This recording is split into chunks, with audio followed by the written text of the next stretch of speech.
Hello and welcome to Transplanar RPG.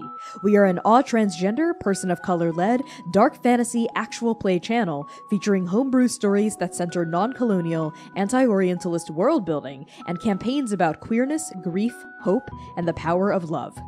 GODKILLER, First Blood is a 16-part podcast miniseries that follows a mythic, violent, and transformative tale about a single mortal rising against the challenges of the divine.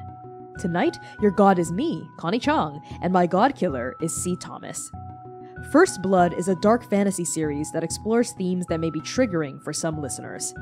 Content warnings for this episode include fantasy violence, body horror, classism, poverty, religious imagery, immolation and fire, death of loved ones, heights, falling, vast and unknowable depths, complex and complicated relationships, romance and sexual innuendo, alcohol and drug use, and brief references to child labor, carceral oppression, and cannibalism.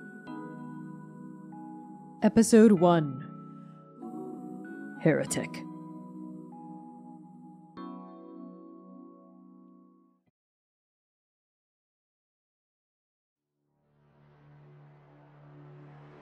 Once upon a time, the gods loved us. They descended from the river in the sky and taught us how to worship. They taught us how to speak, and build homes, and cook food, and drink wine. They taught us what to do and what not to do, how to think and how not to think. They taught us to pray, to obey, to worship, to devote. And finally, after we had proven our faith, the gods taught us magic. Once upon a time, the gods loved us. And then the river dried up, and the gods were stuck here, and their magic was running out. The star was the first of the 22 major gods to die. He was slain by the watchful eye of his brother, the world, which we now call the Witness. His head was mounted in the sky for all to gaze upon and tremble beneath. The other gods, the 20 major and 56 minor, gazed as well and learned. They learned that killing brought power and magic and survival and pleasure. Soon, another god was slain, then another, and another. The corpses of fallen deities now litter our endless city, serving as monuments to the viciousness of divinity, the utter cruelty of desperation. Where the slain bodies of gods reside, so too do the dead zones. Pockets of irradiated divinity swarming with curses, monsters, wicked magic. The Devouring, as we now call it, is an age of blood and fear, and it persists to this very day.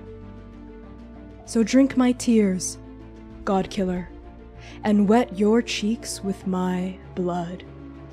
I have been awaiting your arrival for 10,000 lifetimes. What's one more? The cradle will know your deeds, your sins, your trophies, your epithets. Your arteries will run gold with the name of every god you'll kill.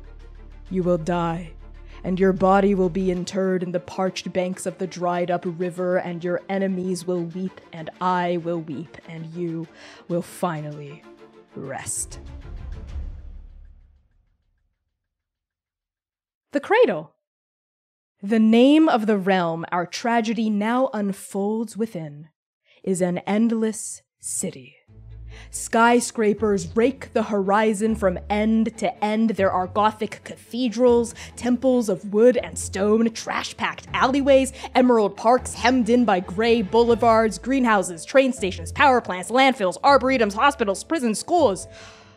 All manner of masonry of structures, of systemic architectural monuments to powers mundane and divine.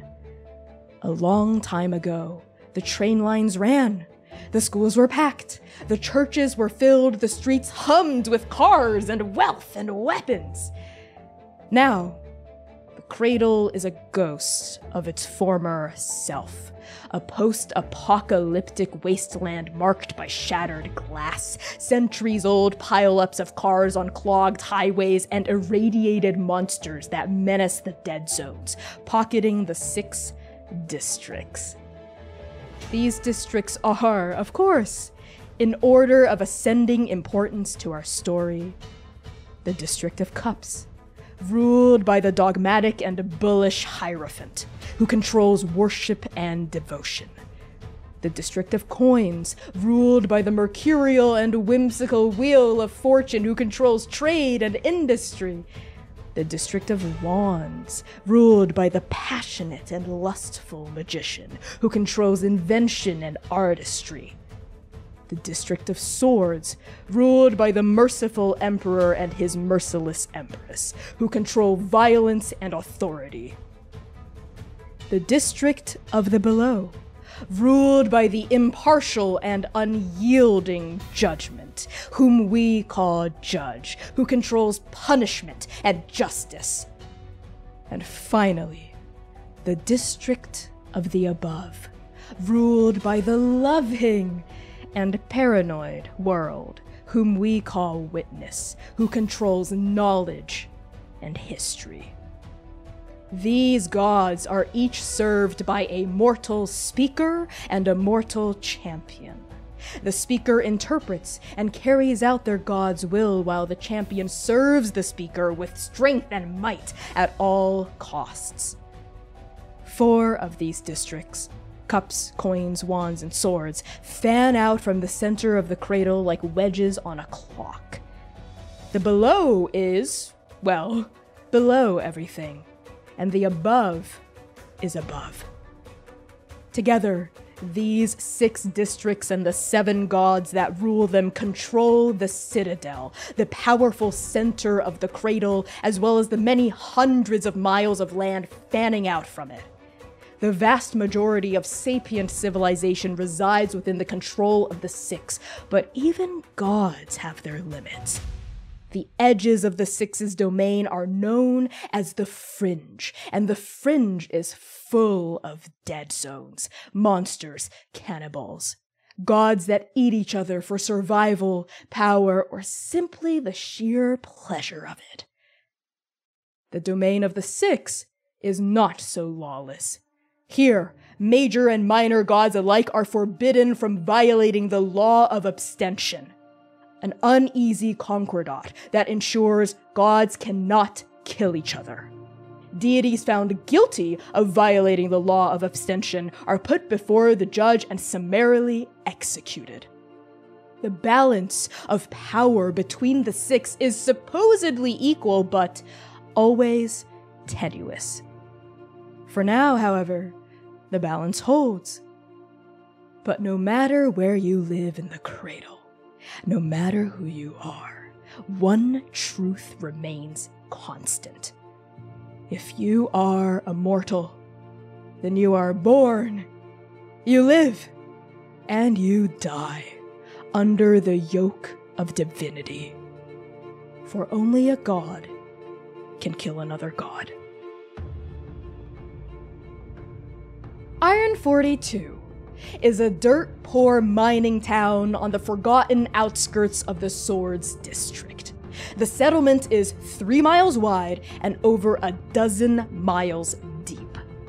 From above, Iron 42 resembles an open-pit mine, but instead of sandstone walls or tiered steps of granite and rock, the walls of Iron 42 are made of buildings.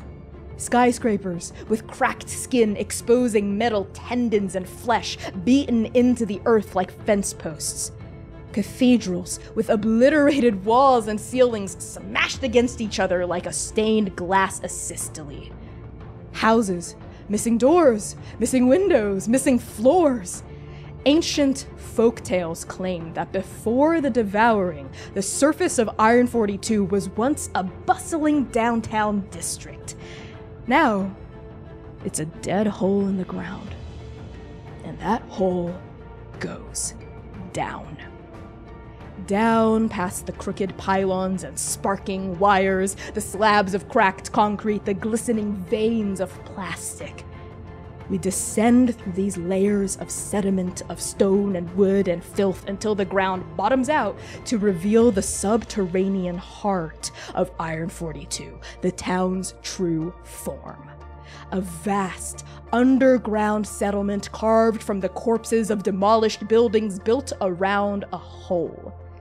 We see oily structures of rebar and iron, houses of wood, stone, hide, nets with frayed edges dangling off balconies to catch the drunkards who might fall into the hole after one too many.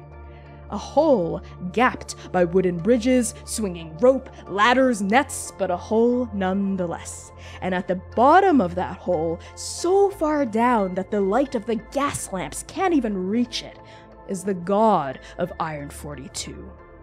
Athamos, the Ten of Wands, the unsighing toil, vassal to the Emperor and Empress. It is within this sea of rebar and ashen divinity that our tale now begins. The year is 1024 AD, 1,024 years after the start of the devouring. The day is Tuesday. It is 3 o'clock in the afternoon, but you wouldn't be able to tell down here anyway. The light from the dead star that hangs in the sky doesn't reach Iron 42. None of these details necessarily matter. What does matter is that today is the day Rune kills the devil. Rune, how does your fateful day in Iron 42 begin? Eat my dust, you fucking shitheads! And Rune jumps, with a stolen pack of cigarettes being tucked underneath the breastplate of their vest, the shoddy-looking undershirt stained already with dirt, coal, mine dust. Rune free falls down, maybe 10, 15 feet before they reach out and grab onto an iron, just a piece of iron sticking out of one of these huge dilapidated sized skyscrapers as they pull themselves up and swing themselves onto a little tiny piece of a wooden bridge as they start to make their way down, deeper into Iron 42. And maybe there are some calls from behind them as the caravan of, sword supply wagon coming through, obviously not stopping in Iron 42, because who the fuck would stop and give actually good goods to Iron 42? But you know what? Rune needed a pack of smokes, and here we are. And they are swinging down, running, generally causing mayhem, as they are wont to do as an 18-year-old heretic. Yeah, I think behind you we hear a lot of clanging and banging and, hey, wait, stop, that's not yours, as a couple of brave swords detach themselves from this caravan and try to chase you down this open pit mine that is broken buildings that is Iron 42. And we see that swords, of course, they are the mortal enforcers of divine will in the cradle, who all answer directly to the citadel. And kind of like rats and kind of like plague, they're found everywhere in the 6 districts, and they work a wide variety of jobs. And the swords all wear a kind of dull, well-oiled half-plate armor over padded cloth, with leather helms that fasten with a rope under the jaw. And true to their title, swords are also equipped with a short sword and a buckler. But right now, this metal armor, the shield, the boots, the cloth, it is definitely way too clunky for Iron 42, and they keep tripping over themselves. You see one of them stumble over the edge of a ledge and bam, bam, bam, tumble, and hit his head against a piece of rebar that just sticks out from the side. Careful, buddy. If you fall all the way down, you'll hit Athamos' mouth. That's blasphemy! But they just kind of curse your name as they're unable to be dexterous enough to follow you down past the surface level of Iron 42, down to sub-level 1, 2, 3, 4. You're just swinging and running and free run your way down there, right? So as you kind of leave these swords in the dust, literally coughing in your wake, we kind of swivel around and see you from the front as you're in full motion. What do you look like, Rune? Rune is young, but as many people in Iron 42 tend to be, there are already like lines of soot kind of caked into the corners of their face. They have a very sharp jawline, a strong nose, this kind of wavy dark brown hair that is now like kind of floating around their face as they're falling down, down, down. Dark storm gray eyes that kind of reflect the iron and the steel and the rock and the stone and the detriment that's all around them. They're well muscled. You know, they work in the mines 9 months out of 12, just like everybody else does down here. And their hands are well calloused from already at least 4 years working in the mines at 18. But they are focused. This, again, like kind of intensity as this broken smile like cracks across their face.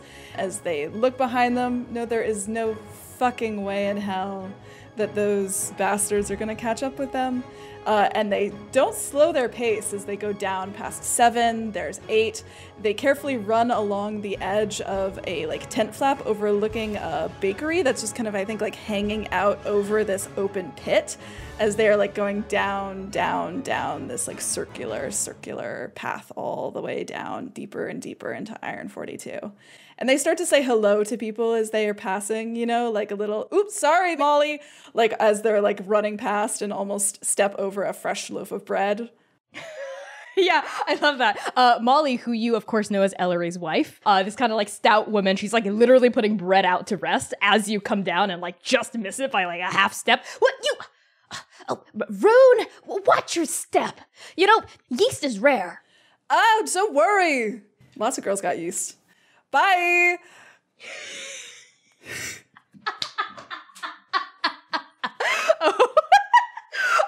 Okay, yeah, Molly looks stricken, like you just slapped her as you go down, but then, like, as, like, you descend past her, she, like rolls her eyes and smiles a little bit and tuts, right, and then, like, pulls the bread in slightly, just in case there are other heretics trying to tumble their way down.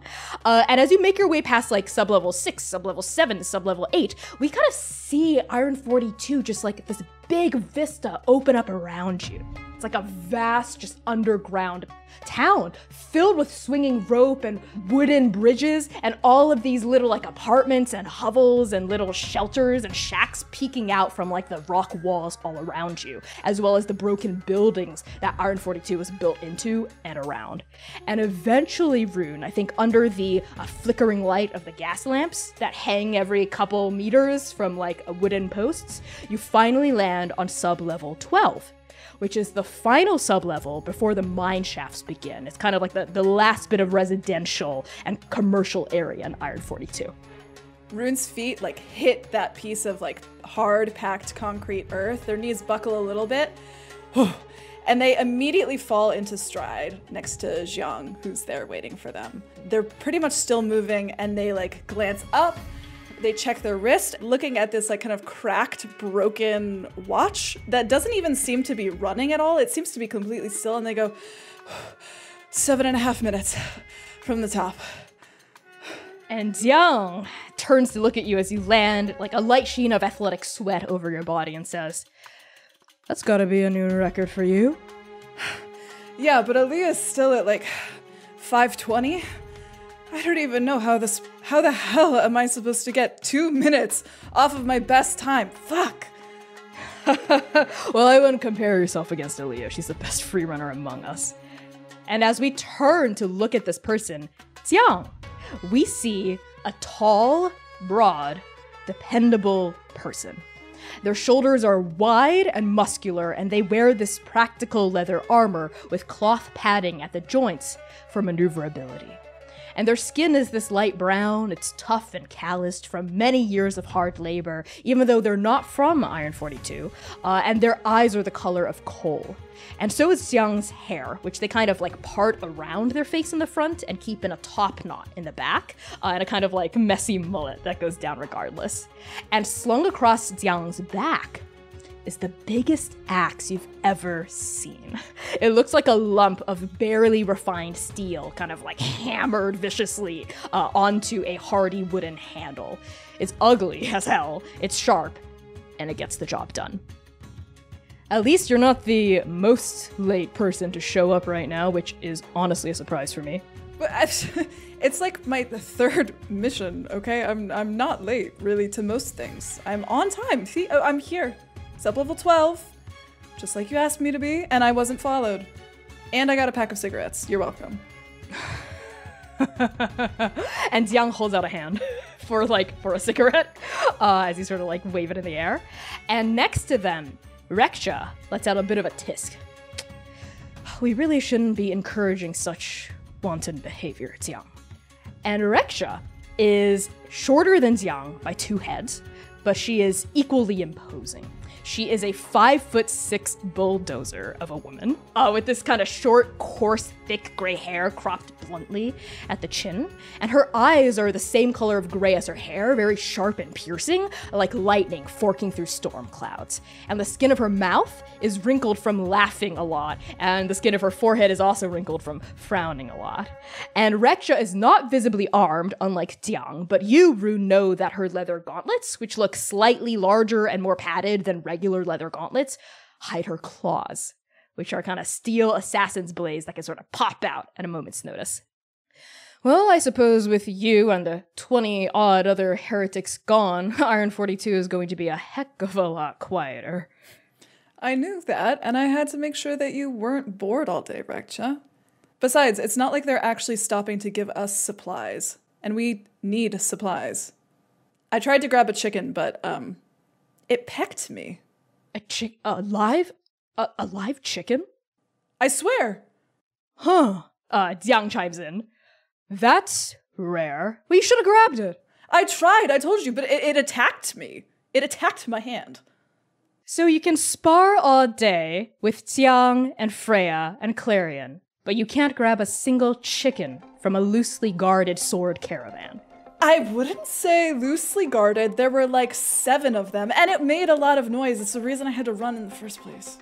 Yeah, that's right, Rexha. I mean, come on, we can't expect everyone to be able to pull off something that, well, Aaliyah might be able to. Hey, hold on. I'm just kidding, Rune. I'm just kidding. I'd like to see Aaliyah steal as many smokes as I have. You'd like to see Aaliyah steal what now? Uh-huh. And kind of landing, poof, almost silently behind you is, of course, Aaliyah. She's a couple years older than you, maybe 5 or 6. She's got this dark brown skin and these braids that are sort of like tied up into a ponytail that cascades down her back in this waterfall of braids. And she's smiling and she is tossing in one hand an apple. A freaking apple. She's tossing it up and down and you see there's already a bite out of it. Fresh fruit? Really? You really had to outdo me like that? Fresh fruit. Well, let's just say while swords guarding the caravan may or may not have been distracted by a bunch of clucking and a bunch of cigarettes, I could have stolen 2 of these. And you see the red apple and the green apple. Oh, seriously? Oh, come on. I'll do gravel duty for 2 weeks for you, the next time we're on shift together. Really? 2 weeks? 2 weeks? 2 weeks of gravel duty. How about 1 week of gravel duty per bite? That's... It's fair. Or maybe you could have 0 weeks of gravel duty and 0 bites. No, that's not what I said. That's not what I said.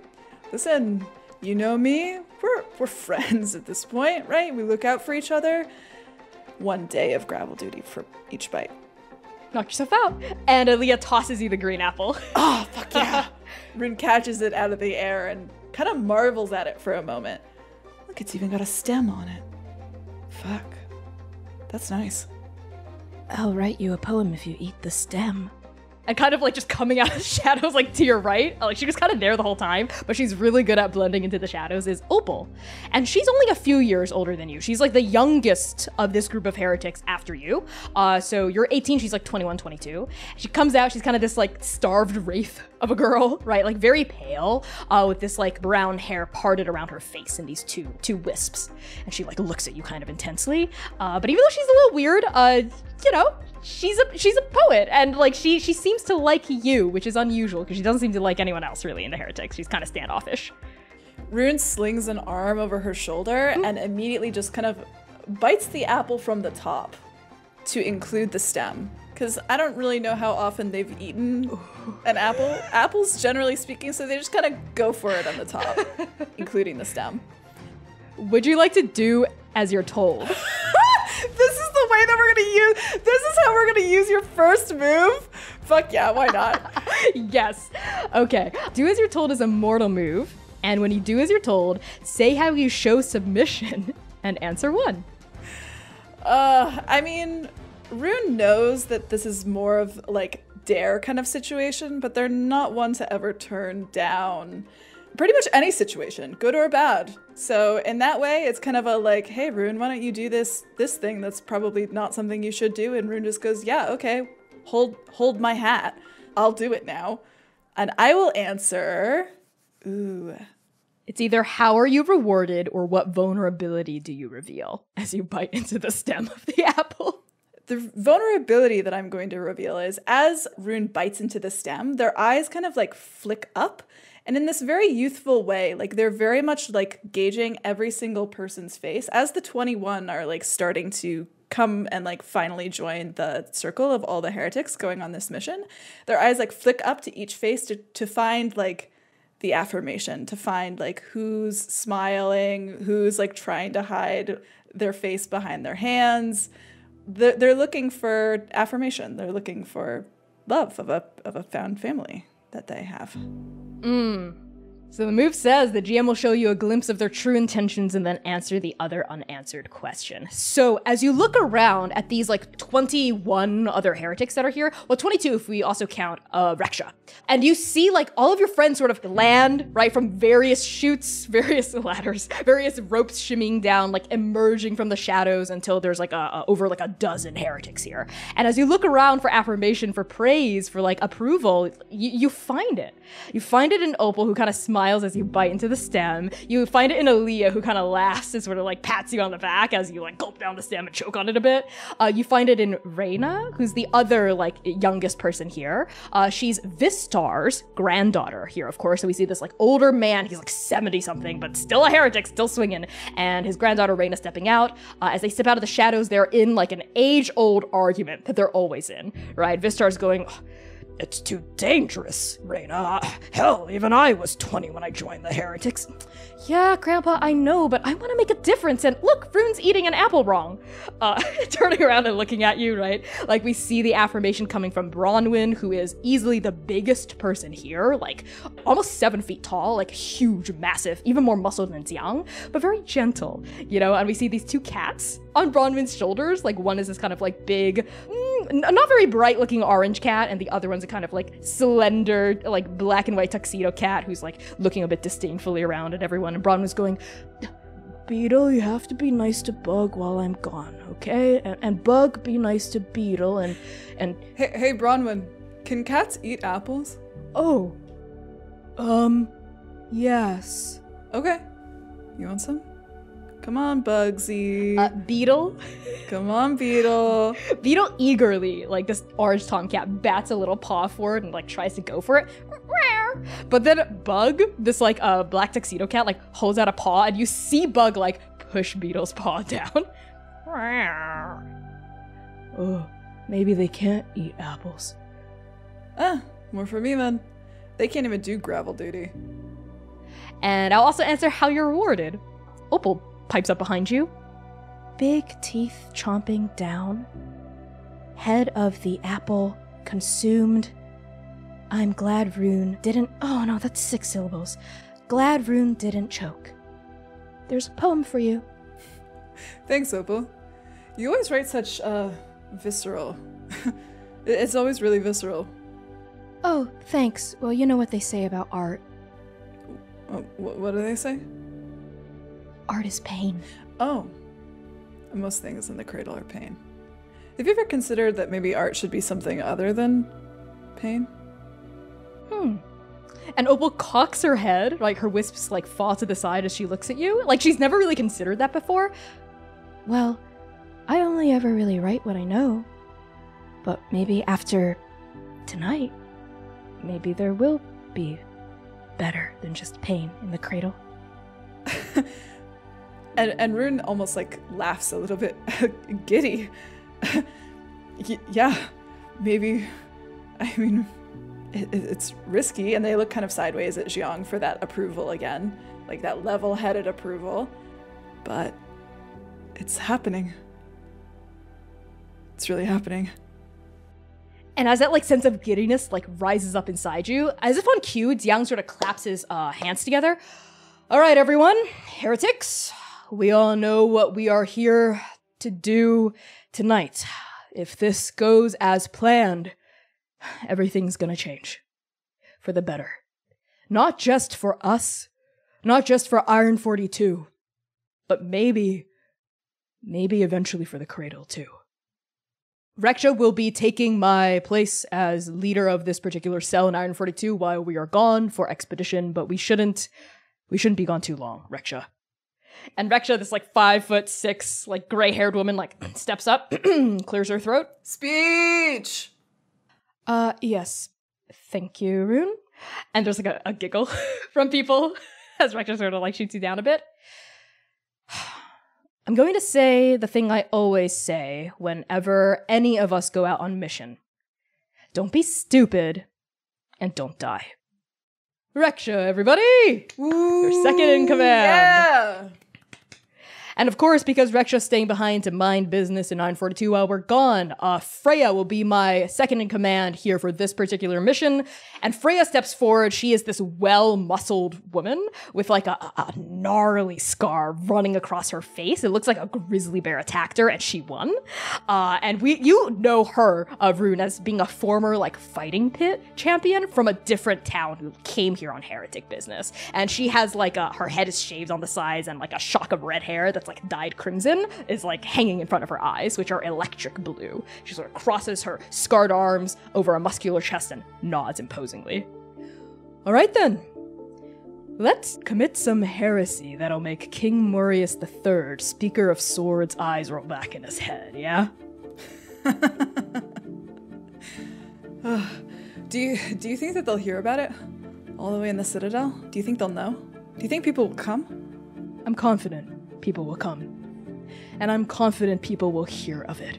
And I'm confident that this is the eve of a massive change. We've been working toward something like this our entire lives. It has to work. It's going to work. And with that, Jiang and you and like the 20 other heretics all start funneling toward this kind of like blocked off entrance into the mines. And as you do, like Rexha is sort of like patting each of you on the back as you go, like, yes, mind the explosions, don't be stupid, don't die, and is patting each of you on the back as you're like going past. Do you say anything to Rexha as you go into the mines? You know, you talked all of that, but... And Rune reaches into, like, their breast pocket and pulls one of the cigarettes out of the box. All right. And Rexha just sort of snatches it and sort of, like, folds it in, like, her breast pocket, right underneath her plate armor. You're welcome. And even though she looks a little annoyed, there's a crack of, like, softness under that, like, wrinkled face, right? Like, she kind of gives you a stern look, but there's a bit of a smile curling at her lips. Aaliyah, watch after that one. Aye, Rexha. Come on, Rune. And Aaliyah slings like an arm over your shoulders. You ready to go into your first dead zone? Yeah, I mean, yeah. And yeah, no, I've been training for this for a while now. And dead zones aren't that bad, right? Just hear horror stories about them constantly. There's like nothing bad that can happen in there, right? Oh, I wouldn't say dead zones aren't so bad. And this is Relum, who kind of like starts walking backward in the tunnels with his arms like propped underneath their head as they do. And they're like expertly just like walking backward. And everyone knows Relum as this kind of like gangly, like lots of piercings, lots of tattoos, very inventive storyteller. I have a cousin who went into a dead zone a couple years ago, came out half lizard. What? Yeah, half lizard, wasn't fully human by the end. We had to put him down. What? Yeah. And that's if you're lucky enough to come out. Oh, come on. I'm not a child. Well, you're barely not a child, Rune. You've only got 4 years of mind shifts under your belt. That's plenty. Besides, I've seen some shit. Oh yeah? Like what? Real big rats? Listen, you don't even get to 18 in Iron 42 without seeing some shit. You know that as just as well as I do. Yeah, Relum, lay off. I mean, unless you want me to tell Rune about the 4th girl that rejected you from the Iron Fiddle last night. Hey, we don't have to get that far. We don't have to get that far. I guess she just wasn't buying what I was selling. Is anyone buying what you're selling? Which is a crock of bullshit, right? Because all your stories are bullshit. Hey! Kids love them. Kids and ladies love them. What can I say? Uh-huh. Not those 4 ladies last night. Hey! And Aaliyah raises a hand for you to high five. Haha, got him. Yeah, all right. Well, you better watch your back in the dead zone, Rune, or the ghost of a god might get ya. Ugh, stop. Seriously. Hey, Lyron, wait up. And Relum turns and, catches up with a friend at the front.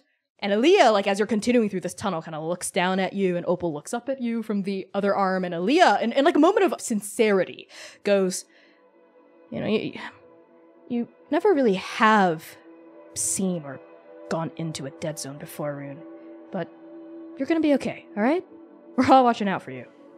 Yeah, no, I mean, we're a team, right?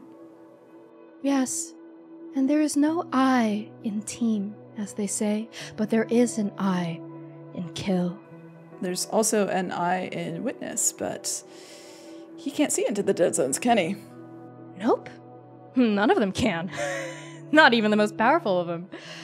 Oh, well, we'll be fine. That's right. We will be fine. After all, if the devil makes good on his promise, there shouldn't be anything in the dead zone to menace us. And at that, Rune gets a little quiet. Their face, closes up a little bit. And they look up to where Jiang is walking at the front, I think. They kind of stare at his back for a moment, trying to find that sense of stability. Are we really sure that the devil can be trusted for something like this? Of course not, kid. Divinity doesn't make promises to things they don't even see as people. I mean, in the eyes of a god, us mortals, we're less than ants. We're dirt. But you know what they say about the devil? He's a god of his word. His whole thing is deals and contracts, right? All these gods, they all have some sort of, inner law that guides them, makes them click. I mean, Athamas down there clicks off of, our life force. And the witness clicks off of, gods knows what. Jiang says the devil clicks off deals, so we made a deal. It's gonna be honored. Yeah. Okay, yeah.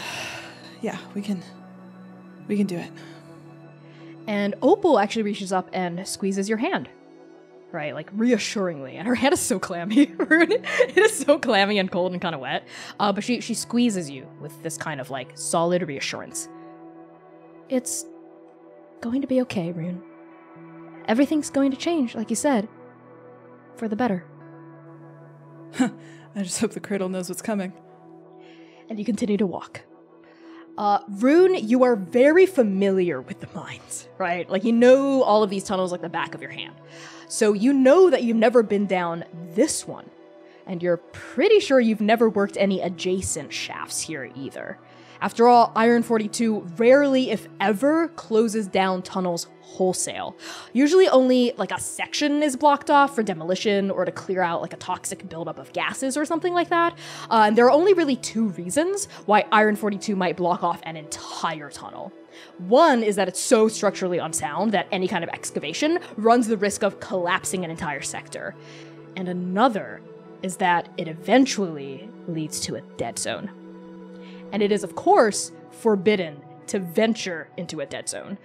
You've been told your entire life that dead zones are extremely dangerous. They're teeming with hungry, vicious ghosts of mortals and gods who met violent ends. And just like Relum said, even though that story about his cousin was probably half bullshit, there is a nugget of truth there, right? Dead zones are overrun by monsters, by irradiated magic, and it is said that people who venture into dead zones come back monsterized if they come back at all. And crucially, dead zones also nullify divine magic. So all gods, minor and major, are significantly weakened while they're in or even near a dead zone. And it is with this knowledge in mind, with this maybe hope brimming within you, that you, Jiang, Opal, Aaliyah, and your family of heretics heads deep into the earth. The smell of powder, of oil, of grease, and eventually just cave swirls in your nostrils. Your footsteps echo off the narrow walls in a constellation of compressed sound from all these dozen heretics. You can hear your friends talking to each other all around you in these low murmuring voices, and occasionally like a laugh bubbles up or like a grouchy sentiment. But all in all, actually, your companions, you're noticing, are fairly somber. There is a sense of urgency and trepidation kind of hanging in the air that's as thick and heavy as the molten slag of Iron 42's furnaces.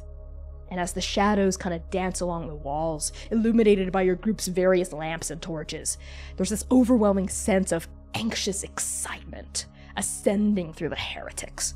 From Aaliyah, whose like arm is still slung around your shoulders, but she's like tapping your shoulder kind of nervously. From Opal, who's now squeezing your palm as you get closer and closer to the dead zone. Even from like Realm's nervous laughter, like bouncing off the walls ahead of you, right? And Xiang's like solid, stable anchor of a voice that seems to be like the main thing containing all this anxious excitement.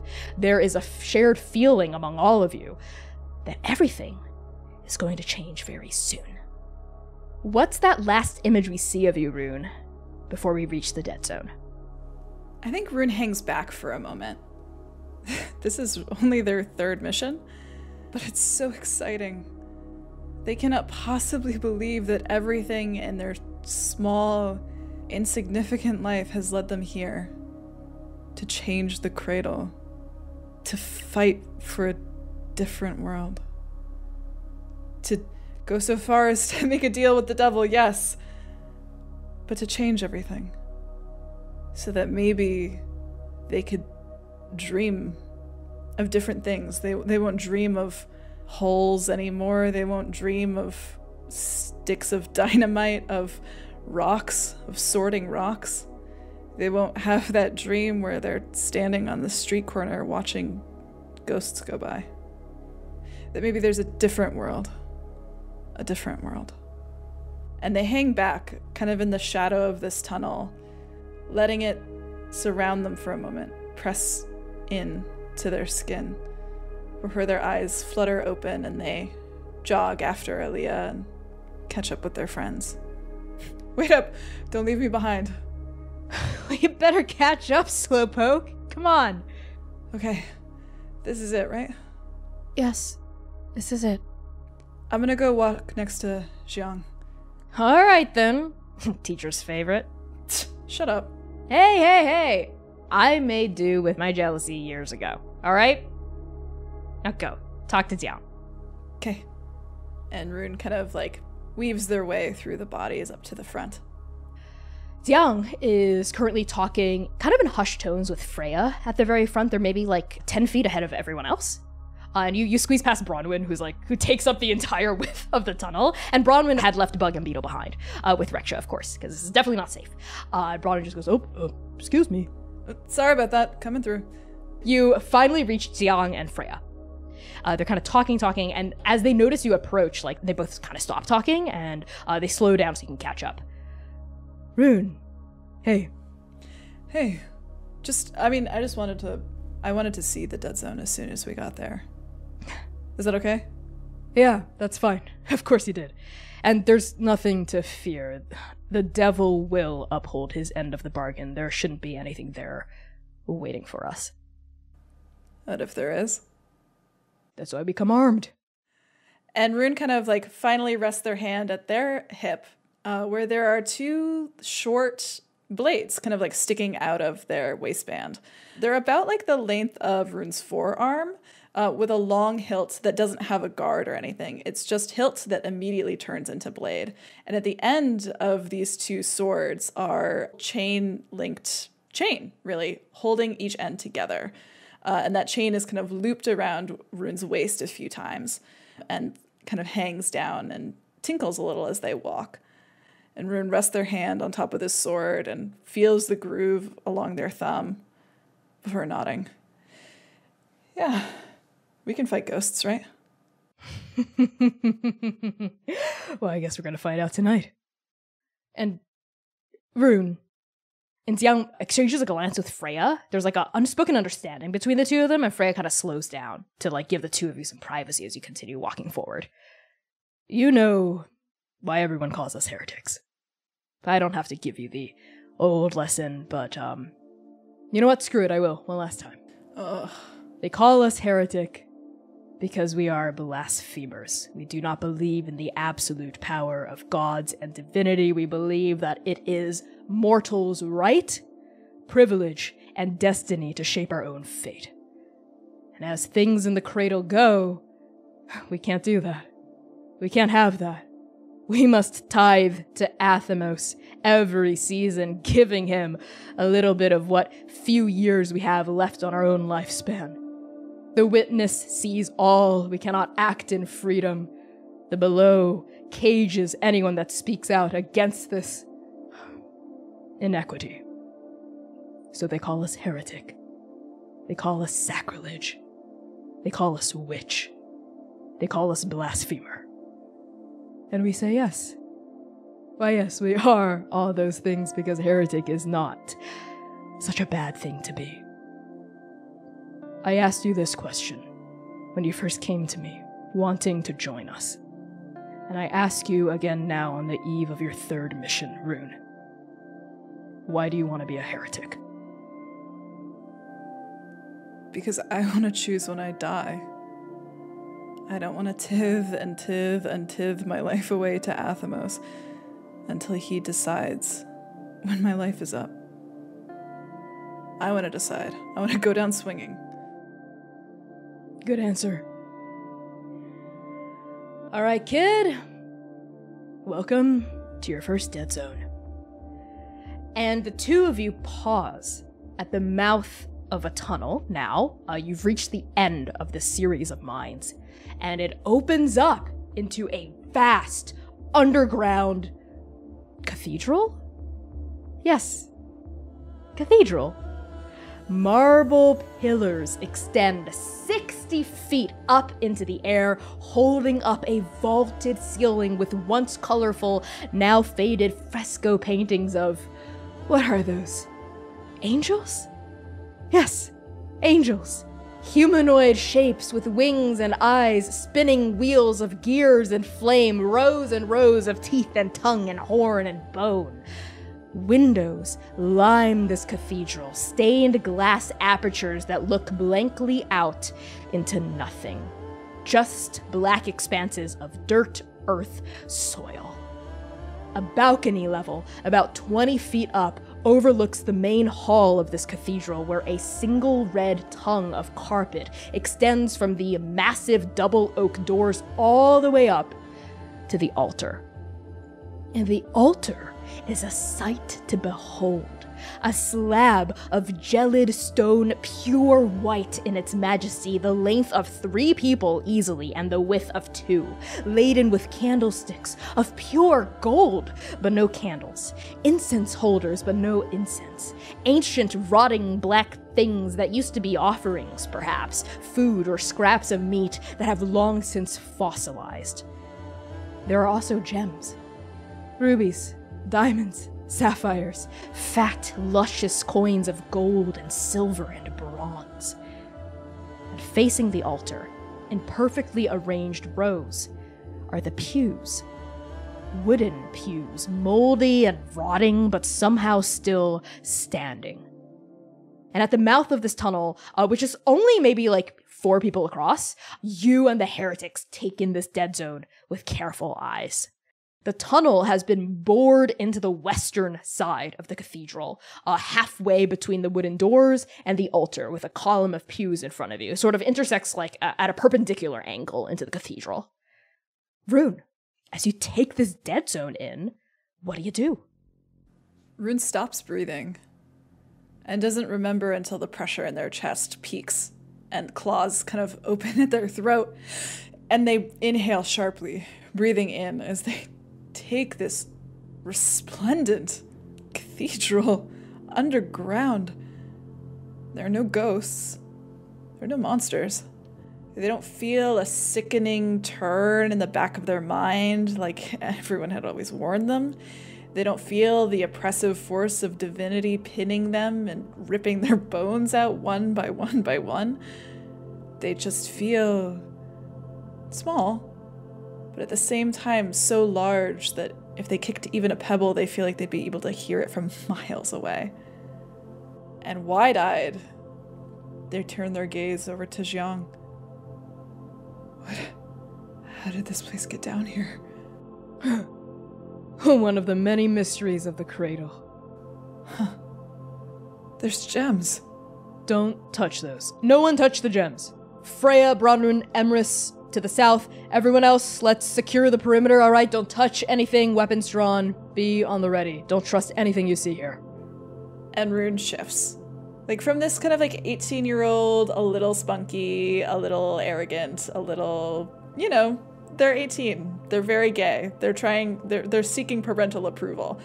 They shift a little bit to something more focused. Someone who has had to fight to live for a long time. And they draw both of their blades, this kind of shiny black iron, the pinnacle of what Iron 42 produces, born of the stone the same way that Rune is. And it like shines in this kind of low light for half a moment as the chain begins to drag on the ground behind them as Rune moves forward to help secure the perimeter. Sort of still marveling at everything, but in the way that they're looking for the shadows that creep and crawl and, well, looking for anything that they shouldn't see. Yeah, as you step in, there's kind of like maybe like a 5-foot drop from where the tunnel dumps in, because it's like literally bored into the side of the cathedral. You get a sense that whatever poor Iron 42 miners, like they opened up this dead zone and they went, nope, and like backed up. Like they were like, nope, no thank you, and they backed up, right? So you and all the other heretics drop maybe like 5 feet, 6 feet, like onto the pure marble floor of this cathedral, and you like start to like trickle out like a convoy of ants entering like a huge hall. And you like look around you. This place is massive. This is the main hall of like a huge cathedral. Even by cathedral standards, it's very large. Like this can easily seat a flock of like over 200 people here, right? Like the altar is big. The vaulted ceilings extend up like the arms of giants trying to steeple their fingers up at the apex together to meet. And as you walk, yes? Can I use a move here? A mortal move? Yes, you can! Go ahead! I would like to feel someone or something out. When I try to feel out a person, place, or thing, say what I want clarity about and answer one. Go for it, yes. So what do you want clarity about? I want clarity about how this dead zone is currently existing, I suppose. Like, what is the thing that makes this a dead zone and not just a really weird thing that exists in the mine tunnels? Why don't you answer one first, and then I'll answer you, and then answer the other question as well. Okay, I'll take what feels welcoming on the surface. I think it is so quiet and so clean in here. Like, everything in Iron 42 is covered with a thick layer of soot. Everything. People, places, food, blankets, everything is covered in a little bit of soot and dust, a little bit of wear, a little bit of apocalypse that hangs on everything and everyone. And this is the cleanest place that Rune has ever been or ever seen. And the fact that it has been untouched, question mark, since it was discovered and closed off is, well, that seems at least a little bit magical. And there's something inviting about a place like this, a place that is so new that it feels like it was just birthed out of the earth itself. And I feel like that's what feels welcoming on the surface to Rune. I will now give you the clarity you seek. You asked me what makes this place a dead zone. And the answer is, a god died here. This isn't just some random cathedral in the middle of the earth as you do. This is the graveyard of a deity. And typically dead zones are also populated, at least according to folklore, according to legends and stories you've been told ever since you were a kid, right, to school you into behaving, that dead zones contain bodies. bodies of the gods that died there. Like actual physical corpses, right? Rotting with irradiated divinity. And I'll now answer the other question left untouched, which is what feels unnerving when I peer deeper. There's no body here. There's no miasma of rotten magic, there are no gibbering beasts, there is no ravenous maw of a monster ready to snap up these feckless heretics. It is completely empty. Hey, Jiang, isn't there supposed to be something here?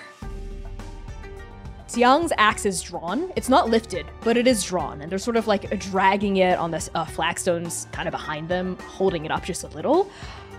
They are halfway up the steps toward the altar. Everyone else is sort of fanned out behind them, like the V in the wake of a shark. And I think you're the only one that's like close to them, like maybe with your foot up on the very first step, leading up to the altar. Yeah, the devil promised that they would clear out this dead zone but preserve the veil that nullifies other divinities' power here, so we could set up roots here. The optimist in me says the devil did it already, but the realist in me says there's something else afoot. Yeah, you're not much of an optimist. And there's something small in Rune that hates the way that their voice sounds, the tremble that it has. And they realize kind of belatedly that they are scared. Jiang hears that. There's a pause. Their left foot is on like the very top step, and they turn around to look down at you. And there's a kind of just like ever-present light in this place, I think, that you're starting to pick up on. Just light everywhere. And they're kind of limbed by it, right? They look down at you, they're silhouetted, and you can see their face kind of cast in shadow with a halo of light behind Jiang's head, right? Illuminating that top knot, right? The mullet that spills down past their shoulders, and they say, "Hey, kid, it's gonna be okay, all right? We're all here. We're all together. A single link breaks. A chain holds." And Rune steels themselves. And they pull taut their sword. And the sound of the metal, like pulling taut, matches the rhythm of their own heartbeat. Right. Right. Hey, and no matter what happens, all of us are always here with you, okay? Yeah, of course you are. Good. Good. Devil! Devil, if you are here, show yourself. We have no time nor patience for games. What is this? No response. Jiang's voice just echoes off of the huge cathedral walls, and even though Jiang's voice is so resonant, so booming, so commanding, something about the vastness of this place swallows his voice up. And Jiang clears their throat again. Devil, reveal yourself! Now! Haven't you ever heard the saying, the devil's in the details? There is a sensation like falling. Like your heart is plummeting through your chest, your guts, your groin, like the cathedral is opening up into bottomless void beneath you, and then you realize what this feeling is. It's the presence of divinity. Reaching down from the ceiling, peeling himself away from the rest of the fresco paintings of angels, is the devil.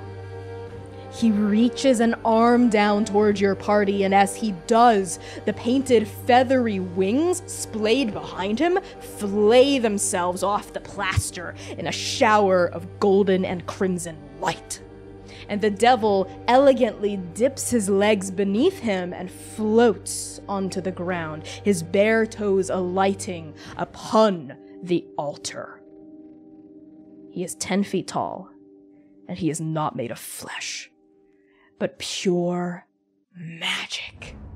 Magic, the color and texture of fresco tiles, his skin light brown, his hair long and black and draping past his shoulders. A white robe covers him just barely, revealing a V of toned muscle cinched at the waist by a blood-red sash. 2 horns, the color of charcoal, break up and back from his forehead, and 4 wings splay open behind him.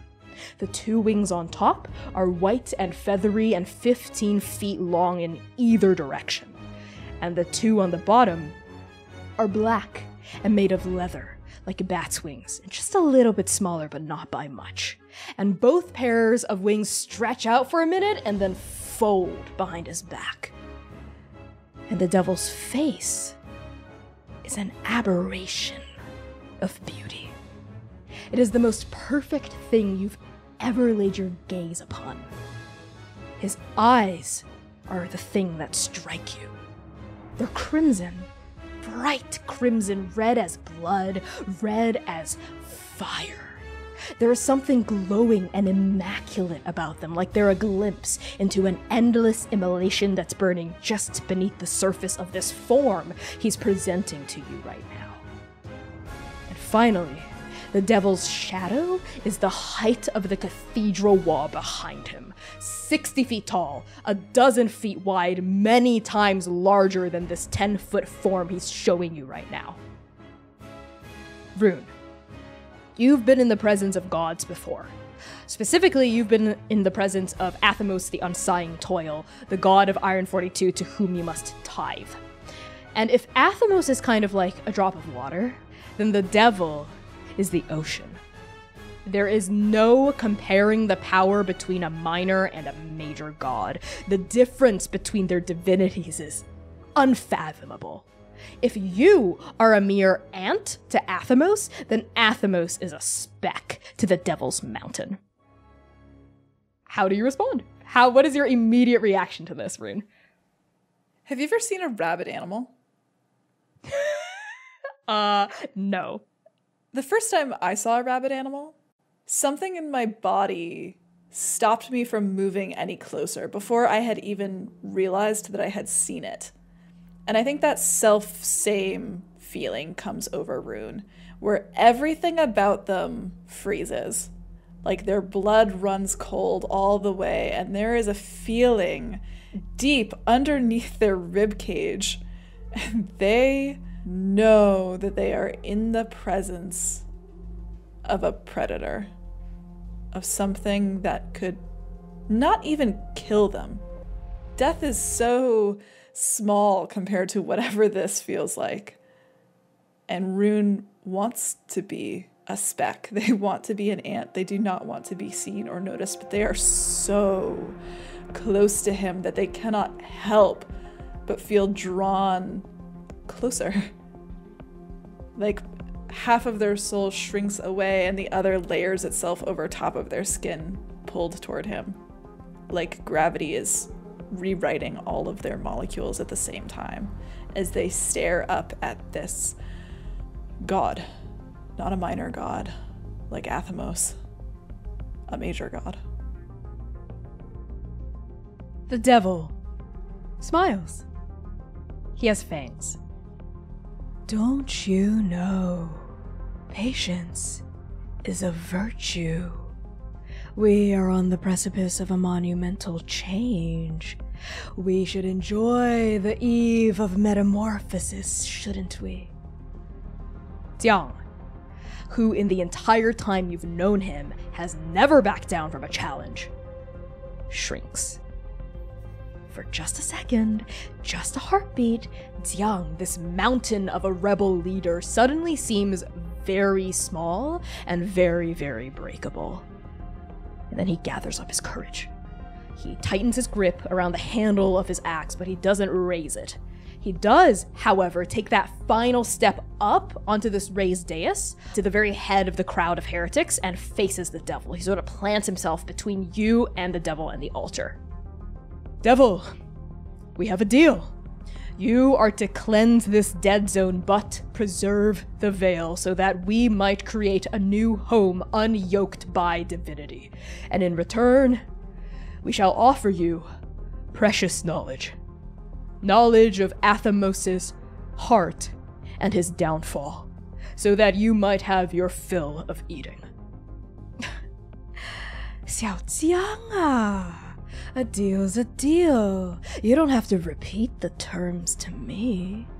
I signed on the dotted line. You signed on the dotted line. That's it.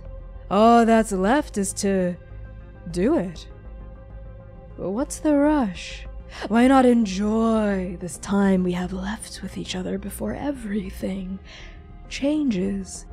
Before you go off to make your little utopia untethered by godhood, and I go off to have another tasty snack. Devil, we are ready. Are you? Such impudence. I understand the urge now to squash you all like bugs. And for a second, the 60-foot shadow peels away from the ceiling and hovers over all of you like a falling night sky, and then the devil says, "Just kidding." And the shadow's back on the wall. Very well. Very, very, very well. If you wish to expedite your journey, go ahead and spill your guts about Athamos. Not so fast. The dead zone. Is it cleansed? Is the veil still intact? Well, you tell me. I don't see any hungry ghosts or mean little monsters. I also don't see Athamos skittering up here on all hundreds screaming about conspiracy. What do you think? Did you cleanse the zone? Or did you not? Oh my gods, you are a buzzkill. Yes, I cleansed the zone. I ate every single lost soul before you heretics arrived, and even had my fill of the corpse of the poor god that was slain here. Oh, fun name, by the way, your little faction. Heretics. An insult you've reclaimed from the very sheep you now seek to guide. I know your philosophies are popular out here in the nowhere towns, where your gods are cruel and your prospects few, but you must know that heresy is a capital crime in the Citadel. We're not in the Citadel. And yet, you tithe to a god that tithes to the six. Tell me, what exactly is your plan after you secure your little slice of heaven below earth? This zone isn't exactly large enough to hold an entire town, much less a district. You'll have to keep feeding me gods if you want to expand your little mortal utopia. I sense the beginning of a beautiful friendship, don't you, executioner? At that, Jiang looks at the devil with an unreadable expression. And it is the same expression that flits across their face whenever their past comes up. And Rune, you've known Jiang for years at this point.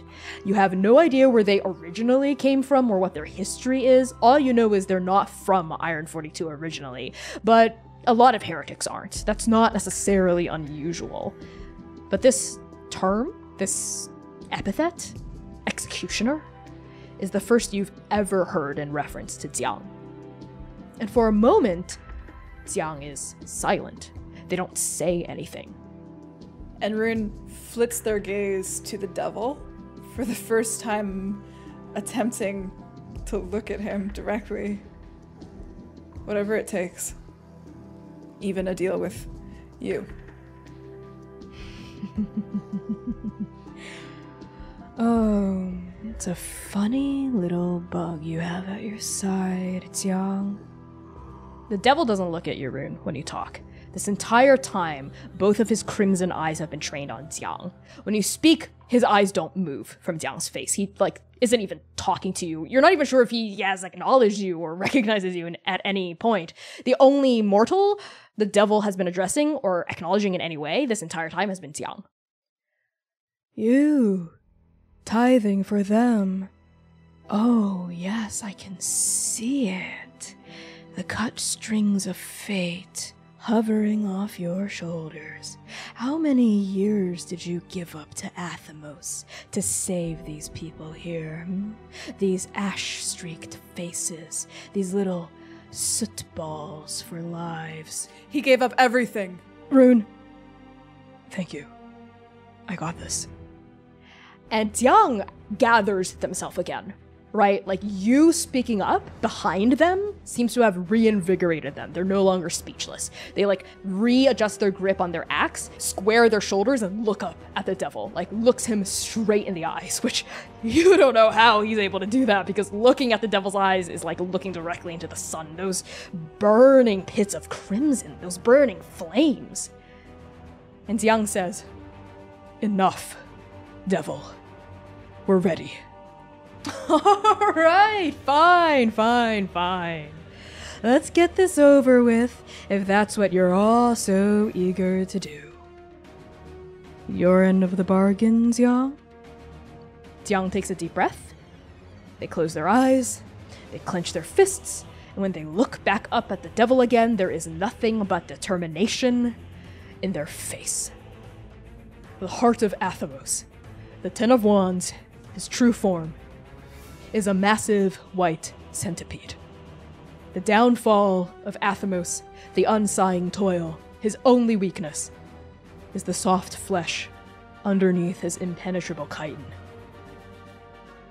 Oh, that's underwhelming. Who would have thought that the way to squash a bug is to squash it? Ah, well, a deal's a deal. I suppose I'm having insect for dinner. Oh, and one more thing. At that, Jiang frowns, tilts his head to the side. All that stuff about the devil needing to honor deals. Well, it's a myth. And for a split second, Jiang looks scared. And because Jiang looks scared, the other heretics in the cathedral also start to look scared. Just kidding. Oh, the looks on your faces. Oh, I'm a god of my word. And the devil snaps. And Jiang erupts into flame. No. The screaming starts instantly, but it doesn't come from Jiang. It comes from the other heretics. Reyna immediately shrieks and runs forward, but Freya grabs her by the arm, holding her back. Opal, who was behind you this whole time, kind of staggers backward, and Bronwyn steps forward, their face alight with the fire that's now burning Jiang's skin, their clothes, their hair, and that's when Jiang begins to scream. It is a scream of pain, it is a scream of anger, and overwhelmingly, it is a scream of fear. And ablaze, Jiang staggers to the side, the smell of burning flesh now starting to fill the room. A black smoke coiling up toward the ceiling. And Jiang is shrieking through his own cries of pain. Liar! You fucking liar! This was not the deal! This was not what we said! This was not! And Freya is now drawing her weapons, and Griffin is drawing his weapons, and Dalvai is drawing their weapons, and Jiang rushes forward, still on fire, heaving his axe up in a powerful strike you've seen separate heads from bodies, up toward the devil, and the devil snaps, and Jiang crumbles into ash. And all hell breaks loose.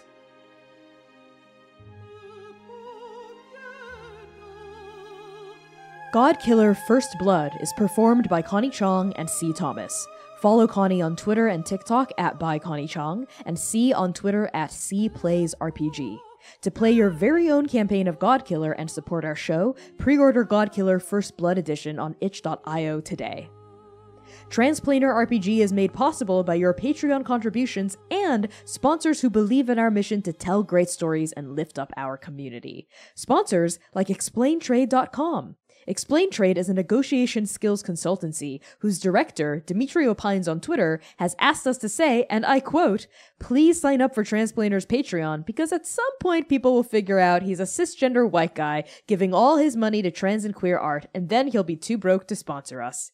We love you, Dimitri, and heed his words. Sign up for our Patreon today at patreon.com/transplanerrpg. First Blood is also sponsored by Start Playing Games, the largest online platform for players to find tabletop role-playing campaigns of your very own. Join a table that fits your schedule today at startplaying.games.